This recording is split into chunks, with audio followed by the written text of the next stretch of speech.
Welcome to the show, sir. It's a pleasure to be here. Well, this is our second attempt. I have to tell you guys, this is our second attempt. His side was perfect. Of course, technology wasn't working in my favor that day, and the sound quality on my side was absolutely atrocious. So this gentleman very kindly agreed to do it again, which we all appreciate at the BTM Club. So thank you very much. It's great to see you.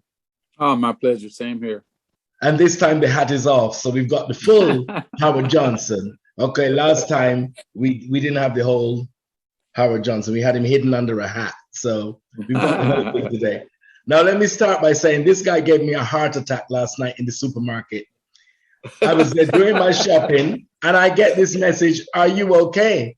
I'm thinking, yeah, I'm fine. Are you having trouble? No, I'm not having trouble. I've got my carrots and I've got my courgettes and zucchini. Yeah, I'm fine. He's like, okay. So I nearly had heart failure. Got the days wrong. It's actually today. So here we are. Wonderful. How have you been? Oh, great. Just trying to finish up with this new album and did a show and I was a panelist for some new artists, and it really gave me a chance to dig deep and share some of the jewels and pearls that I have with them. So that was good. Okay, so what are you mentoring, or is that what it is? Okay, yes. Great. It's always good to give something back, as they say, and absolutely, actually, give your talents to somebody else to help them develop theirs. Absolutely. It's a must. It's a must as far as I'm concerned. A lot of people, they become big and stars and famous, and I don't want to be bothered. I've made it. I can afford to not do that, and it's quite the opposite. So yeah. Well, I mean, as I always say, by the time we get to hear about you guys, you're already stars. By the time we hear about Howard Johnson or whoever, you're already stars. You've already made it. So my thing is, I love to hear the backstories, because more often than not, the backstory is very inspirational. And it's kind of the things that you're doing, mentoring people, and it's showing people, well, you know what? You don't necessarily have to come from a wealthy background, everything in your favor to be able to make it. It really is about the determination and the preparation, meeting opportunity. So I love to hear the backstories of you guys.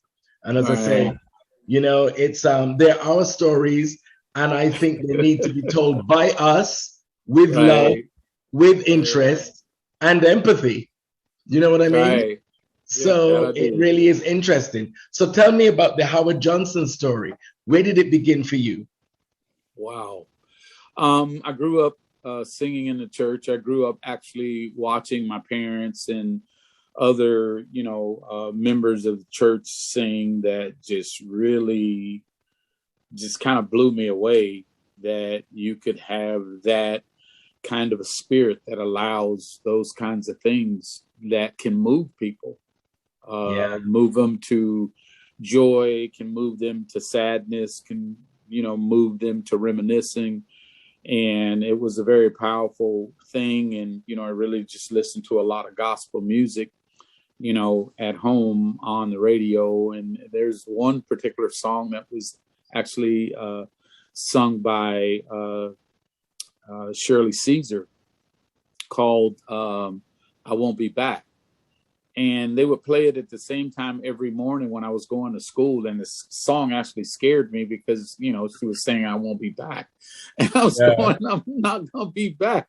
I'm not going to be back home. Why would she say that? And it just took me a long time. And I've actually written a treatment for a movie called Retro Dancer that's about my childhood, about growing up and a religious background, and I don't know how it is in the UK, but here in the United States, in the South, they would have revival tent meetings, and they would have me sing and people would come up that had different kind of ailments and handicaps, and they'd be healed by my voice, you know, and it just kind of That blew is me very much a away. U.S. thing. That's very much a Yes. Uh-huh. So, you know, it was just something in my life that I felt I needed to write about, and I'm going to do a movie about it at some point, about how that really affected how I move now, Right. with music, and how it moves people. So Yeah. that's where it all started. Because what I'm noticing is with many of the artists that I speak to, the foundation is in the church. Very Absolutely. few of them aren't from the church vocal background, you know? Right. Yeah. Quite a few. It's interesting. So how was school life for you?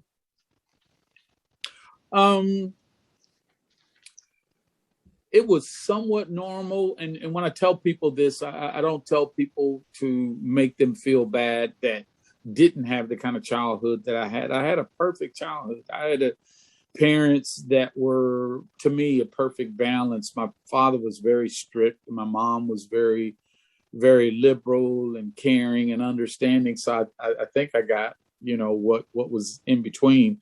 But in school, and maybe it's something here that's only in the United States and in the South, I was bullied a lot because there wasn't a lot of Africans in Florida, in Miami at the time. Right. There weren't many Haitians, Dominican Republic, Jamaicans. So it was just Southern blacks. And I was the darkest black kid. And man, let me tell you, the things that I had to go through with my own people was quite difficult, up until the point where I was singing. I was always singing, but, you know, now singing in, you know, in school and different plays and talent shows and stuff like that. And then all of a sudden I was looked at quite differently then. I was admired. I was held on a pedestal. And plus I played tennis, you know, I played soccer, and, you know, a lot of things that in the rest of the world would be normal for, you know, black people to do wasn't quite that normal. You know, you would think playing football would have been a normal thing, but it wasn't. Playing American football was normal for blacks, but playing soccer, which, you know, the rest of the world calls football, no, I was the only black kid on the team. But it's interesting that you said that most of the prejudice, discrimination, bullying that you suffered was at the hands of other black people, not your white or Latino counterparts. This is very interesting. Can you elaborate on that? What was that about? Well, I think it goes back to hearing about what slavery has done to the African American, and being attributed to self-hate. Right. You can, you know, and I think it moves forward to this present day when you talk about the gangs and you talk about black on black crime, that they would be so mad at their own that they wouldn't think twice to kill them. But why wouldn't you do the same thing to a white officer that comes into your neighborhood that violates you or your friends or family or whatever? They won't do the same thing. So that has to be self-hate. Has to be self-hate, because if it was just normal hate, you'd kill the cops. Yeah. You'd kill anyone that violated, you know, a family member, friends, or you or whatever. So it irrespective of their color. Yeah, it would have to be attributed to self-hate, and it made me stronger. I have certain feelings that I don't necessarily talk about publicly, but I do, because I put it in my music, actually. Okay. And if people kind of listen to my music, especially this album, which is called Compelled, which will be released later this year, I'm dealing with more social issues opposed to a song like So Fine and Keeping Love New and dancing in the club and having a good time and I love you, I love you. And there's more to the world than that. Of course, we as artists have an obligation sometimes to speak on what's going on, like Prince said, sign of the times. And that kind of compelled me, pun intended, to speak on some social issues, about what's going on with us as African, Americans. Because artists have always used music as a vehicle to tell a political story or to send a political message. Marvin Gaye, Gil Scott-Heron, there are many people that have always used the music as a vehicle. And as you say, the new album that you're bringing out is dealing with social issues as well as the love thing and the life is great. And as I said to you before, Gary Hines of the Sounds of Blackness is doing exactly the same thing. Yeah, it's time. Doing exactly the same thing. So it seems that there's been a shift where a lot of people that would have just sung about the good times and love and, are actually saying, well, maybe I need to use my music as a vehicle for something else. Absolutely. I mean, because R&B in this country has changed so much. And that's why I admire, the UK and other European countries that have given a rebirth to what we were trying to say 15, 20, 30 years ago, even 40 years ago, with my stint with Nightflyte 1978-79. And you guys just have a true love. And when you look at the 20s and the 30s and the 40s and all the African-American artists, Josephine Baker, Dizzy Gillespie, Miles Davis, and they all went to France. They all went to Europe because it was a better, love and admiration. In America, it's like fast food mentality. Like next, so what else you got? You know what I mean? We want to go with trends and instead of going with the sincerity of what the music was about, what the social issues were about and how you can relate to it. I know exactly where I was the first time I heard What's Going On by Marvin Gaye, or where I was standing when I heard, Earth, Wind and Fire, That's the Way of the World. And I mean, now can you say that? Can you say, hey, I heard the Migos, or I heard whomever, whatever new fangled rapper is. Where were you when you heard that new song? 10 years from now, will they be able to say it? I really don't think so. And not to discount what they do, but reality is reality when you're talking about a comparison of the music from the 80s and the 90s and the 70s and the 60s to what's going on today. Yeah. No comparison. No comparison. So you said that being bullied, you got through it through being a great soccer player. Yes. And a singer. Yes, absolutely. Absolutely. And also the foundation that, my parents gave me, with religion and just, living right and doing the right thing, being fair to people and being fair with myself, no matter how I'm treated. And I think that probably has a lot more to do with, the dogma of religion. You know what I mean? Not to get too deep into that conversation, but, basically turning the other cheek and knowing that it's a marathon and it's not a sprint, to be able to work your way through that. And it is tainted, and not in a negative connotation, it is tainted how I think to this very day about bullying and what it, what it can and what it has done. I don't think it's necessarily what you would call tainted. I think it is a realistic approach, and a more realistic approach than maybe some of the people who will have an opinion on it that haven't been through it. You actually have been through it and know the consequences. Absolutely. But, as you say, you found a way, I don't know if healthy, but a healthy way to deal with it, that it didn't affect you in the way such that you couldn't do fulfill your vocation of music. And, absolutely. You know, yeah, I worked my way through it. Yes, absolutely. And you had a car at 15, which made you very popular with your school friends. Yes. Yes, I was. Yes, I was. And like I said, it really changed the relationship that I had with a lot of my, friends that were, enemies. And suddenly you're their best friend because you can give them a drop to the next club or to wherever. Exactly. Yeah, absolutely. So tell us about your cowboy and equestrian, because I was shocked when you said, well, really, I'm a cowboy. I was like, what is this man talking about?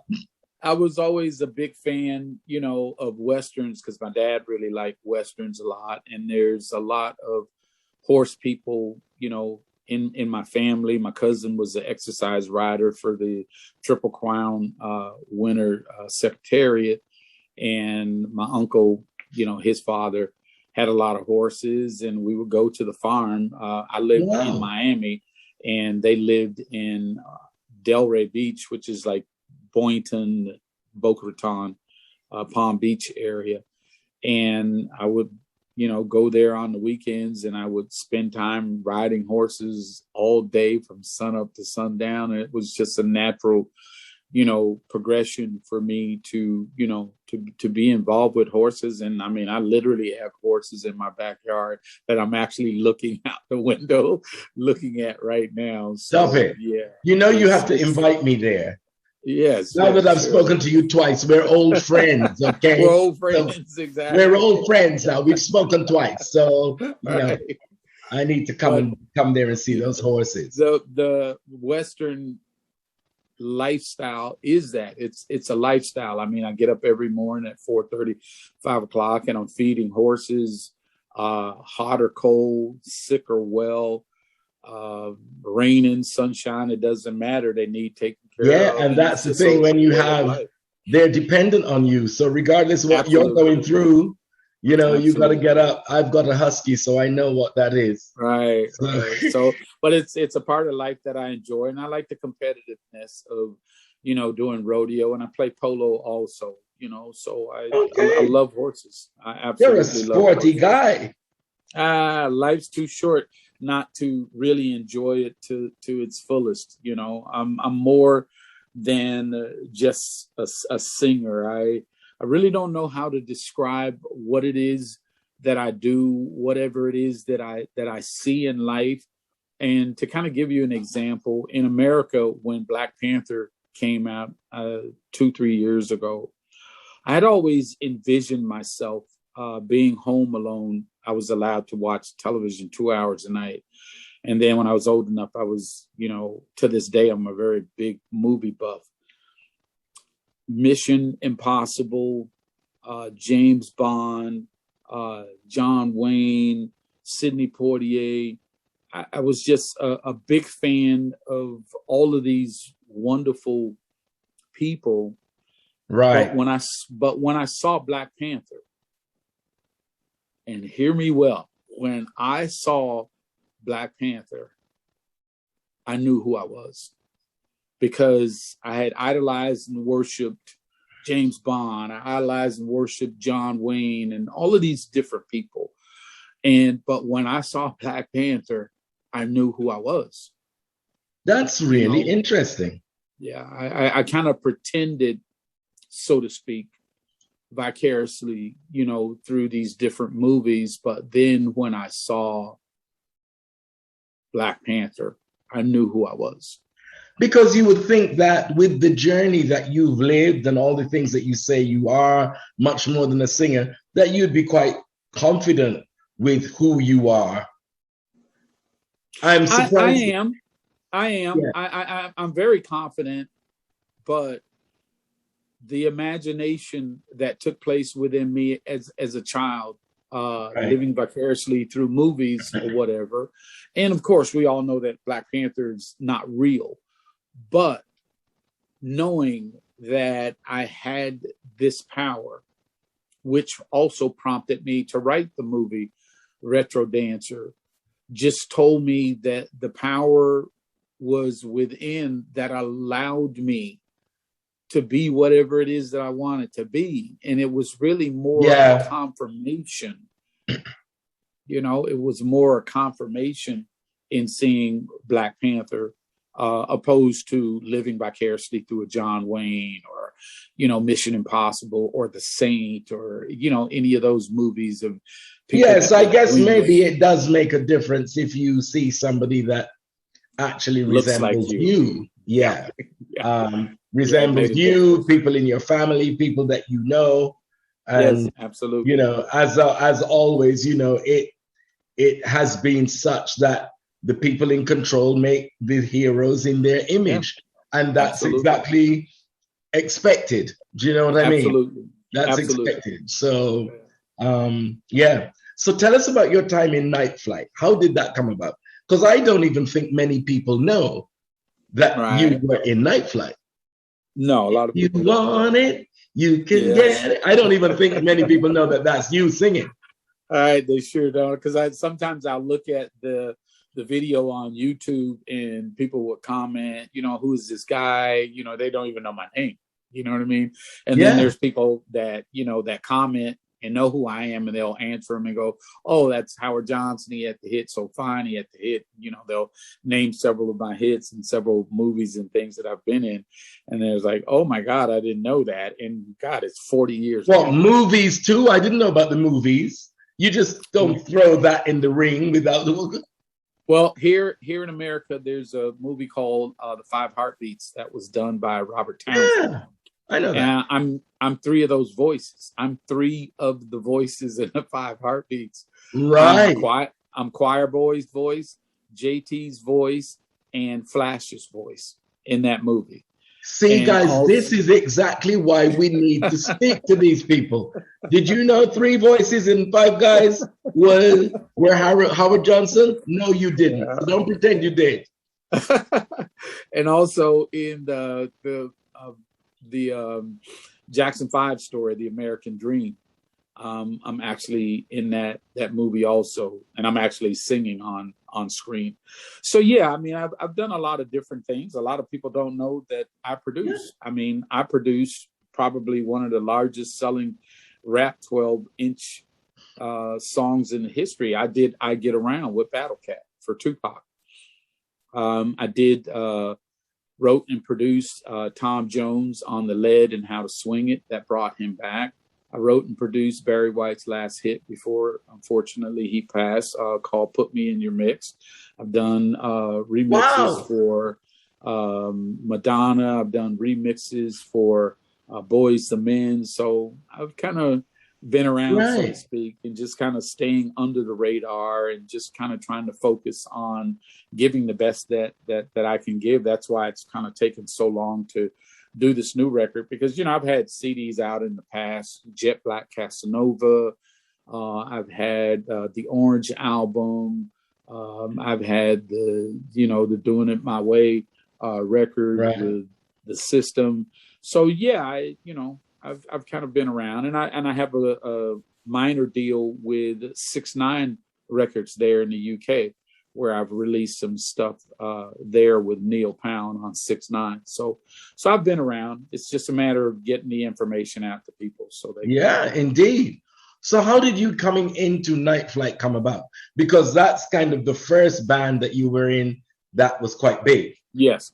I was singing in a group in Miami Beach at a club called the Castaways, which we call in America, it's a place for tourists to go, and it's called a tourist trap because it has everything in one place.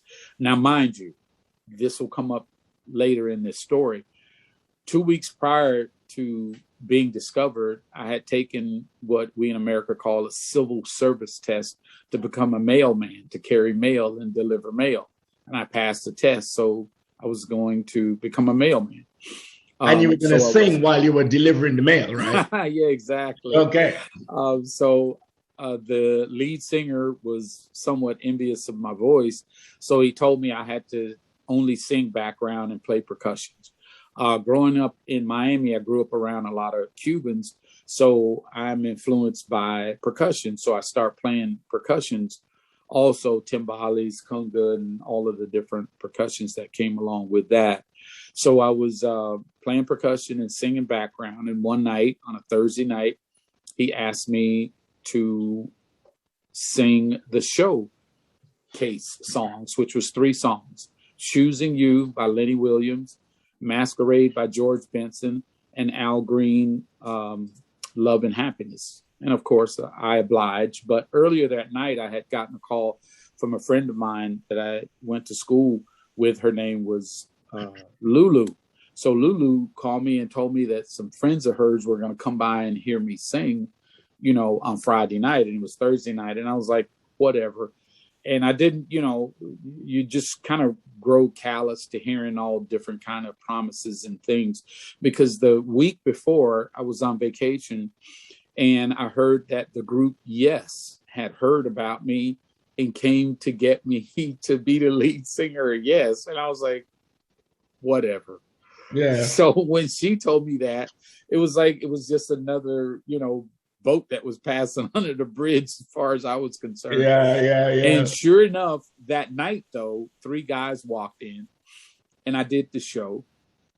And after the show, they came to me and, told me, said, "Hey, my name is Sandy Toronto.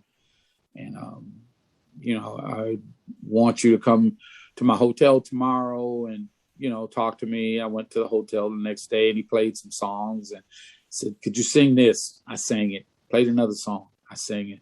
Then he said to me, he says, "Do you know who Phyllis Hyman is?" I go, "Oh, absolutely. I love Phyllis." Yeah.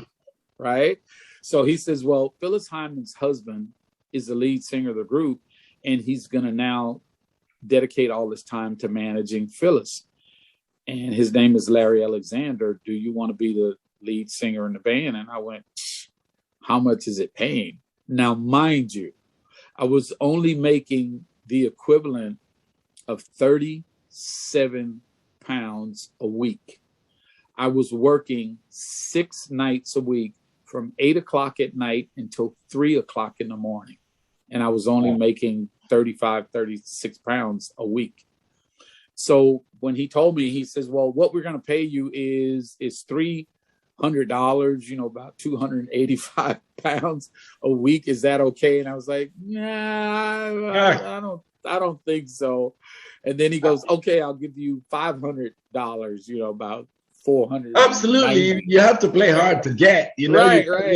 So, I was winning anyway. If it had been 50 pounds a week. Exactly. If it was 40, you would have been at quids in, Exactly. So they increased my pay. I didn't go to work that Friday night. I didn't go to work Saturday. I didn't go Sunday.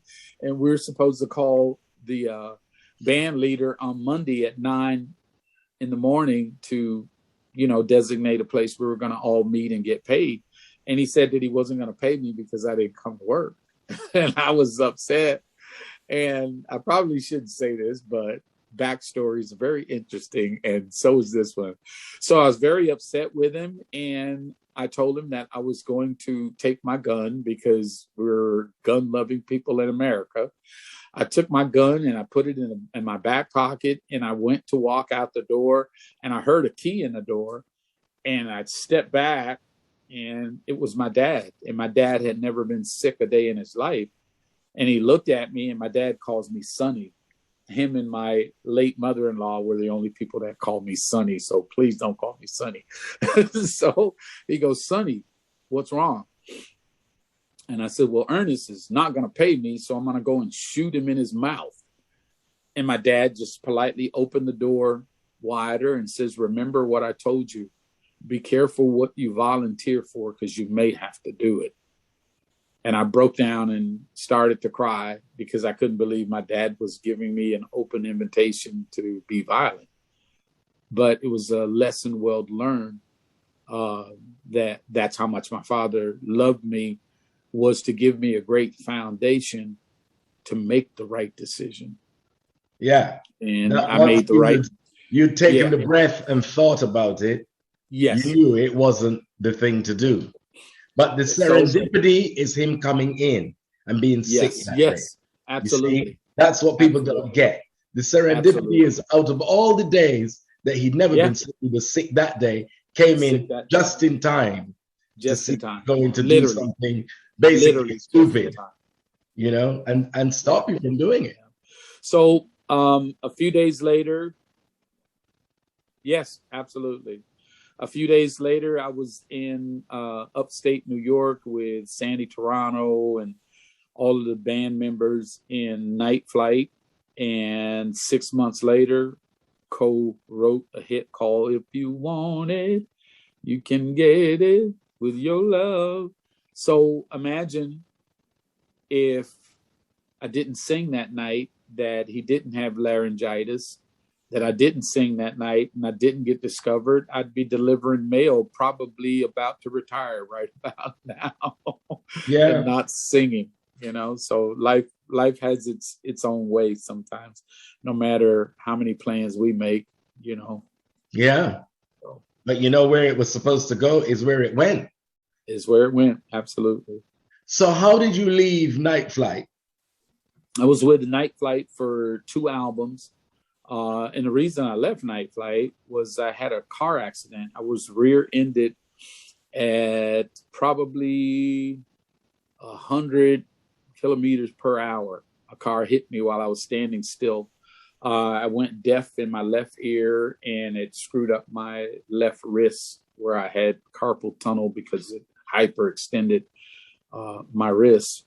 And it kind of damaged my voice for a little bit. And Sandy and I had some disagreements about what the second album should be. And I got fired, and then I quit.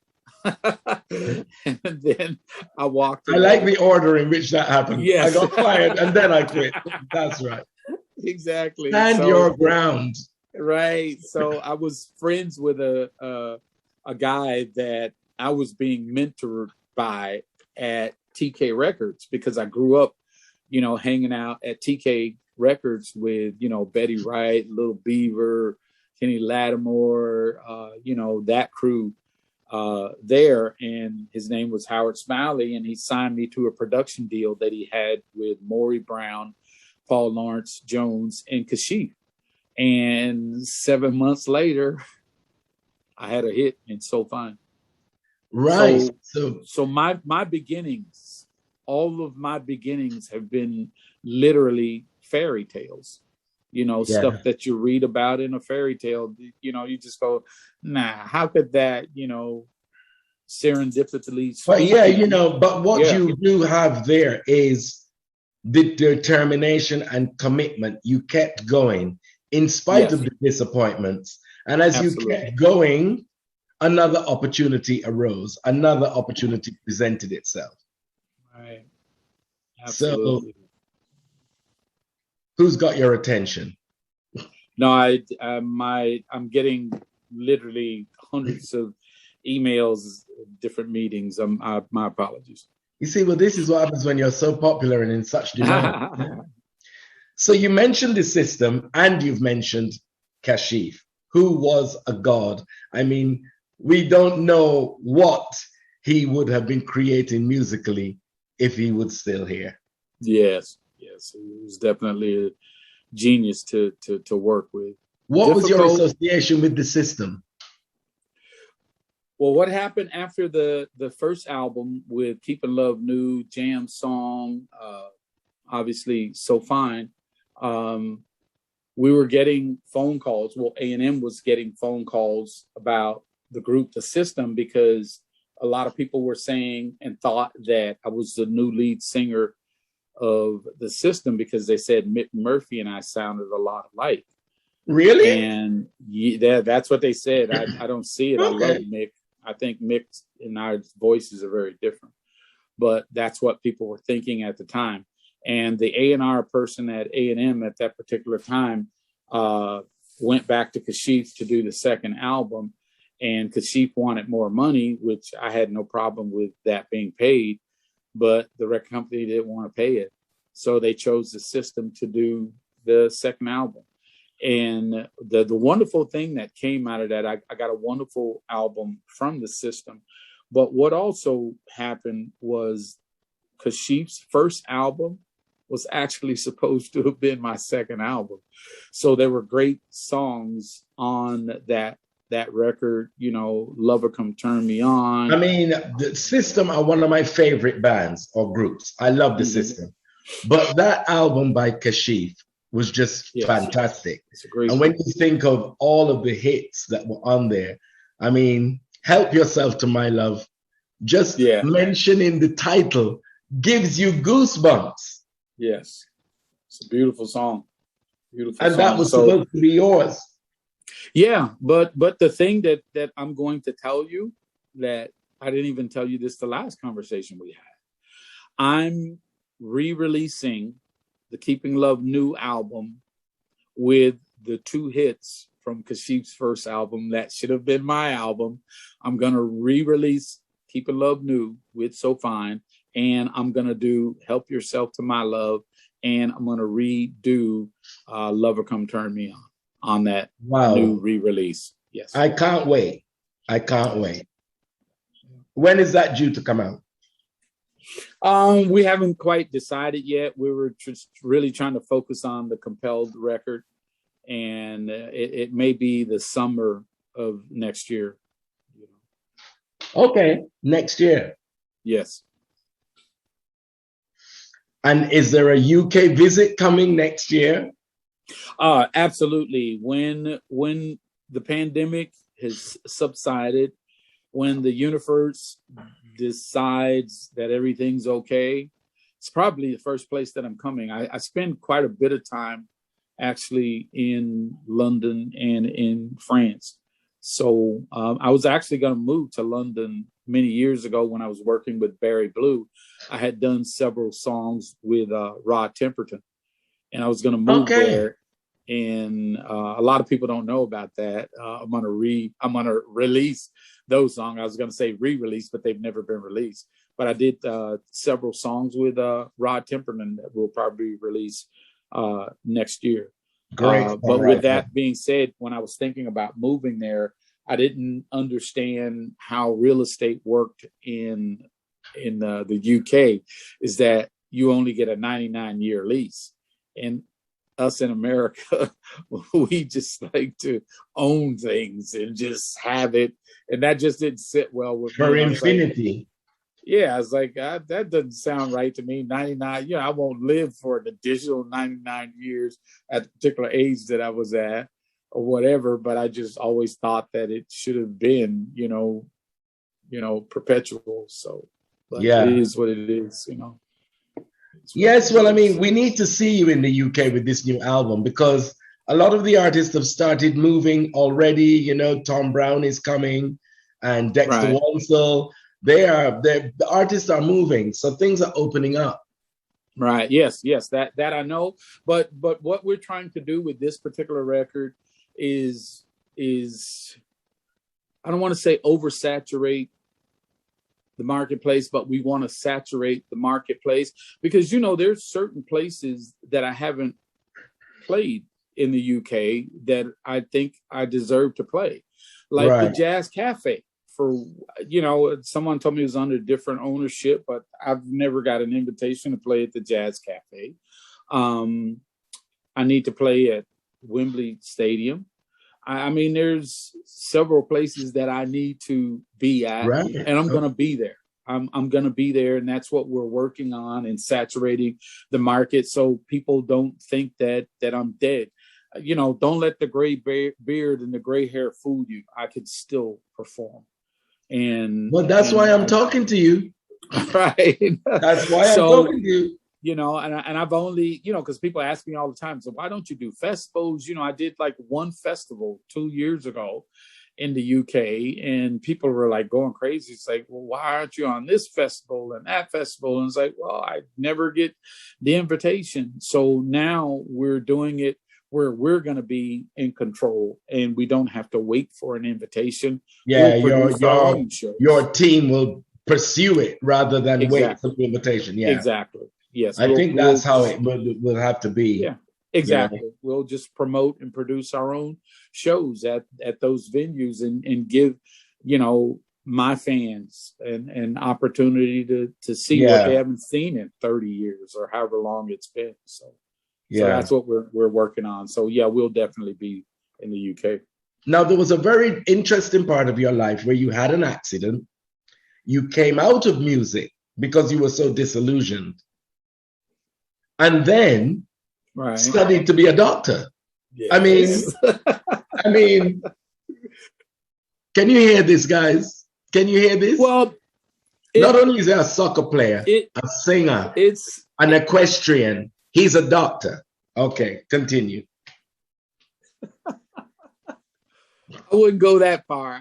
I'd just say most people define it as being a respiratory therapist and doing that and going to medical school to participate in, because I love medicine. I love, pulmonology and dealing with the lungs and breathing, because breathing is such a big part of singing, because if you got enough breath, you can do whatever you want to do.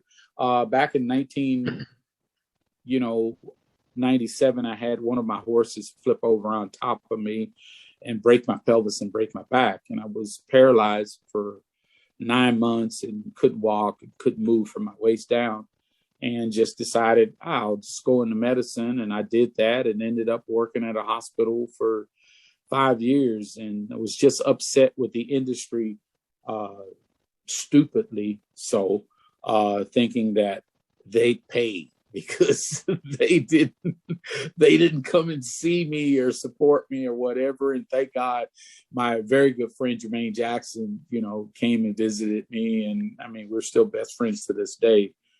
Thanks to him, I absolutely love Jermaine for, being supportive or whatever. But I was just so disillusioned with the industry that it just pushed me into the medical field. And I've always said, to most people's dismay, that Black people are the most talented people on the face of the earth, not to take away from any other race or whatever. But we've proven over and over and over again the talent that we possess in not only, being athletes or whatever, but being engineers, doctors, lawyers or whatever. And we're excelling in whatever we do. Yeah, absolutely. With the foot in your neck. Right. With the foot in your neck, right? Exactly. So imagine if the foot wasn't there. Yeah, exactly. So to me, it was just, the medical, career was just a page in a chapter for a book that will continue. I don't have what we call in America a bucket list. It's more of a journey, and along this journey, I'm trying to give the best that I can possibly give to whomever I can give it to. And if that means being in medicine, or if that means riding a horse, or being at a rodeo, or singing on a stage, or mentoring kids, or whatever it takes to keep that smile on our face and to elevate us, that's what I'll do. Now, interestingly, how did you go back into music? Because this story is just unbelievable. Unbelievable. Well, I had it's believable because it's true, but I mean, when you hear it, it is crazy. All right. I had a patient that I came in to see one day, and she wasn't quite dressed appropriately. So I went back to my supervisor and says, "Hey, can you get, a female attendant to deal with her? I'm uncomfortable." And he goes, "Do your job." I went and did my job. And she had 2 assistants in her room and basically said, "Could you hold on a second?" And they closed the door and kept me waiting for 30, 45 seconds. Can you see me clearly? Because you've frozen. Can you see me? Am I moving clearly? Yes, you're moving. Yeah, okay. Because you'd frozen for okay me. now? Sorry to interrupt you. Go ahead. No problem. So I went back, and she had 2 assistants working with her, and they made me wait at the door for 30, 45 seconds. And they finally let me in. And she says, "Okay, 1, 2, 3." And they all 3 turned their computers around and had all of my album covers on their screen. And she goes, "Let me take the suspense away from you." She says, I was the vice president of Warner Brothers Music. I made you famous in Europe. And I was just like blown away. We talked for quite some time. We were in the elevator going down for chemotherapy. And she's in a wheelchair. So she grabbed my hand. And I said, okay, all right. She goes, Howard, sing to me. I say, oh, man. I won't say her name. And I says, nobody at the hospital knows who I am except for my supervisor. And I kind of want to keep it that way. I'll come by after work and I'll talk to you. Sing a song. Yeah. And then she goes, Howard, I'm dying. And I was like, oh, my goodness. So I started singing You Got a Friend by James Taylor.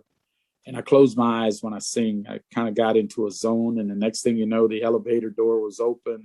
CEO and some other executives and a couple of nurses were standing there. Everybody's crying, including everyone in the elevator. And she was holding my hand and dug her nails into my hand. And my hand was bleeding, actually. And it was like, wow.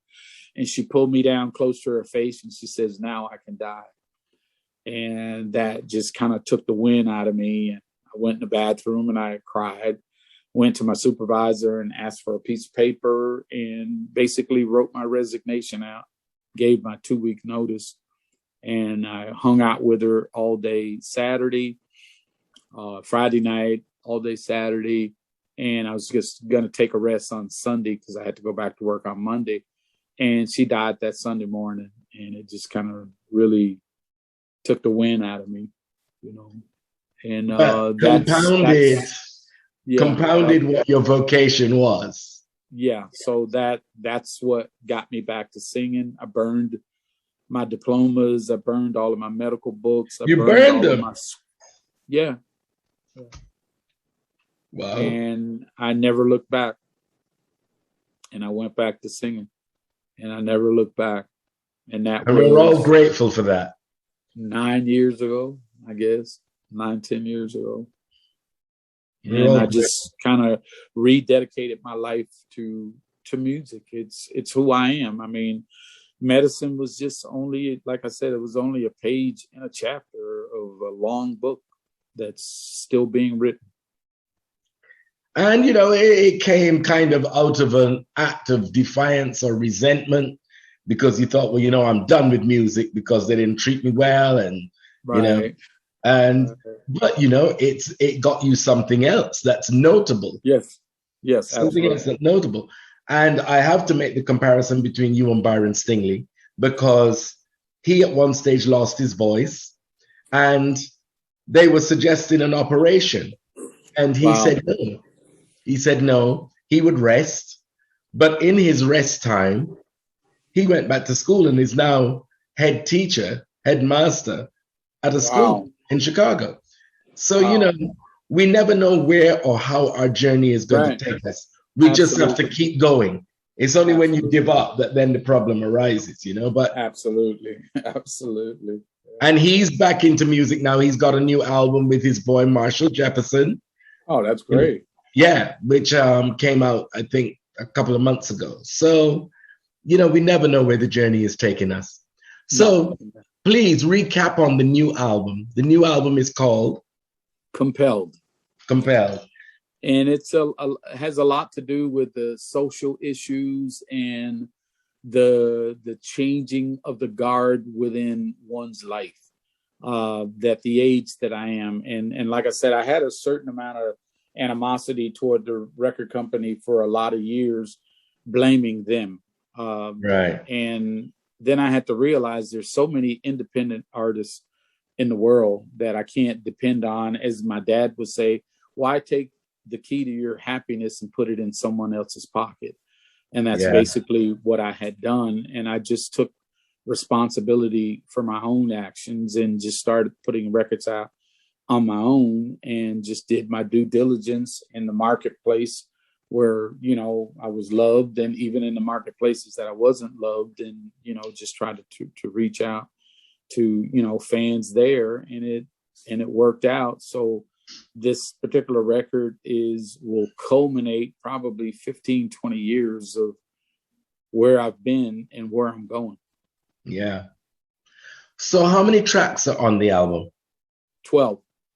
12. Okay. Yes, Proper old school album. Proper old school. Yeah, and even that may be a bit too much, but what I'm actually doing in this album, I'm going to treat it like Beyonce's Lemonade album. There'll be a video, basically a short movie for the whole record. And I'm going back to vinyl. I don't know if you know that now in America, all of a sudden, vinyl is very big again. So it's going to be I think only. The resurgence of vinyl is global.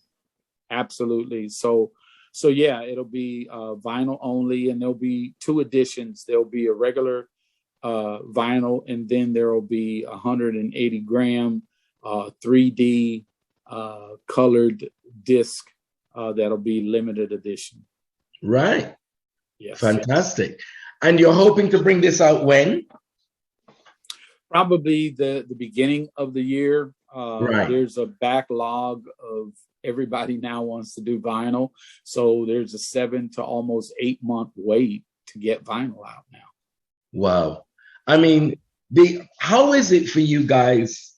And I always ask this question because you all were in the industry and it was quite a different industry from it is now.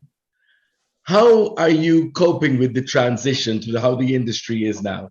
Or are you just one of those that's, I can do this, I just can, progress and evolve with where it is now? It's a matter of just keeping your head down, being true to who you are and what you are and why you are. Sometimes you can't worry about pundits. You can't worry about what everybody else is doing and the new sound and whatever. And it's just so ironic here in America that Bruno Mars is now bigger than sliced cheese. But what is he doing? He's doing the same music that we have been doing for 20 years. And all of a sudden now the youth are like, oh, my God, this is great. This is wonderful. Where did this come from? It's like, and I love how you speak candidly, because this is exactly what this is about. And for me, why I created the BTM Club, created this production, was I was thinking, well, all of these great artists who are the foundation, who these artists that you're talking about are sampling and copying. They don't even know who you are. Right. And, you guys are still making new music. Cherie Brown, Tom Brown, Joyce Sims, all making new music. Absolutely. But because of how the industry has changed, it's kind of filtering through the cracks. And I'm saying, well, actually, no, you need to pay attention to these people because they are the foundation of what you're doing. Yeah. So we're excited about it. Well, at least I'm excited about it. And like I said, this album is going to be a little different than what people have expected, listening to Keep in Love new album or the Doing It My Way or the Vision album. Right. And, like I said, I was upset at the record company that they didn't give me an opportunity to grow with my audience and my audience an opportunity to grow with me. So the beginning of it now is compelled. And people will see what I've experienced, what I'm thinking, what my interpretation of love is and music and life. And they'll get a chance to grow with me because this is only the tip of the iceberg. And it's interesting, as you say, it's going to be on vinyl. But are you going, which is obviously the traditional way that we know music came out, but are you going to go with the new way as well? With all the music platforms like Spotify and we're contemplating that right now. We did want to be in the digital domain, but when you think about what happens with what you're being paid for, people having millions of downloads and making pennies on the dollar. It just doesn't make any sense. So that's why, Jay-Z created Tidal. So, he can have better control and the artist can have better control. But then everyone is not on the format of Tidal. Everyone's not on the format of Spotify or iTunes or whatever. So it's kind of a difficult situation. Yes, and it's funny. A lot of artists have said they're doing vinyl, they're doing CDs, but they're actually, apart from that, going to only release their music on their personal platforms, whether it be their website or whatever. Right. It's not available on any of the other music, traditional, shall we say, music platforms. Yeah, excuse me. We're keeping it up. Can you see no, that? No. We're keeping it up. I get up so early in the morning by 1 o'clock. It's like 5 o'clock in the evening for me, actually. So yeah, we're still contemplating, dealing with social media and media marketing people, talking about which route should we take that it benefits everyone. Because we don't want to, keep anyone away from, deservedly having my music. So we're really trying to figure it out right now. Absolutely. Well, we look forward to this new album in 2022. And it's so exciting to hear that there's so much more to Howard Johnson than just absolutely. Love New and So Fine. Because I think some people think that those two singles encapsulate the whole being of Howard Johnson. Absolutely. Yeah, I totally agree. And it's amazing, like you said at the beginning of the show, a lot of people don't even know that I did Nightflyte, that I did If You Want It, to show the diversity between the two sounds, the two eras, because Nightflyte was really just coming out of disco. That song, that group changed disco, actually. And a lot of people don't know that. It was the beginning. And even So Fine was actually the beginning of hip hop. So I've been in some groundbreaking situations, and hopefully Compelled will make a statement also to be a part of what my legacy will be. So I can't stress enough how excited I am to hear your rendition of Help Yourself to My Love, because that is one of my favorite tunes of all time. So it's a great song. Extremely excited to hear your rendition of that. And more so to know that it was originally yours. It should have been yours. You should have been the original singer. Yes. So it was always yours. Yes. Well, Howard, I know you're a busy man. Thank you for this. The BTM CLUB greatly appreciate it. And of course, your UK followers are only waiting to see when you get here and waiting to hear your new product. It's a pleasure, and I can't wait to bring it. Yes. You take care. Will do. All the very best. Thank you. Will do. Bye-bye.